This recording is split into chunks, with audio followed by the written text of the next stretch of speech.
Have a toilet seat with just a little too much wiggle? Let me show you how I go about repairing this project. First of all, it's the obvious. We have to remove the seat. If you have plastic retaining nuts holding the seat down and the bolts behind here are rusted, in the previous video up above, I show how I remove those plastic retaining nuts. Once you remove those nuts, you pull up the seat. The problem with these seats today, these bolts are too thin for the holes that are in the bowl. This bowl is pre-1977, and the original seat, if I can remember correctly, thicker plastic bolts that went through. I replaced this seat several times over the years, but I never found seats that came with wide enough bolts to hold this down. Now this is porcelain. I want to be careful not to crack this. Not only is the job replacing the bowl a little tedious, but the price of these bolts today are out of sight. To pick up the slack, I'm going to get a garden hose. I'm going to split it down the middle and cut it to the length to get into this hole. It can't be too long. It can't stick out the top by much or the bottom because you have to tighten it down.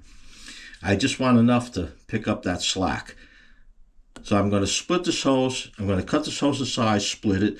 I have a heat gun where if I have to soften it up a little bit, I'll soften it up with a heat gun. If you don't have a heat gun and you're doing this, you could just put it in some boiling water and that'll also soften it up.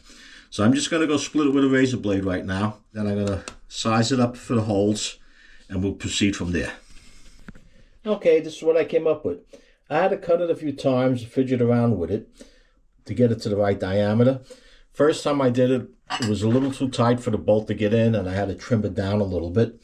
Now you can see the bolt, it fits in. I have to turn it a little bit, but it does fit. And the way I went about this, I cut a piece of hose, then I slid it, and then I just trimmed off a piece. The first time I trimmed off a piece, it was a little too much. Then I had to go back, cut another piece. After a couple of tries, I got it just right. So you cut the hose, split the hose, fit it in, see if that bolt fits in there. If the bolt's a little too tight, just trim it again. So I'm going to get this other piece in there, put the seat on, and see if that stops that wiggle. As soon as I have that seat on, I'll be back. I waited a day for the family to use this to make sure it was going to hold okay. But let me show you what I have. Underneath, because I used a metal nut, I put a piece of inner tube up against the bowl itself.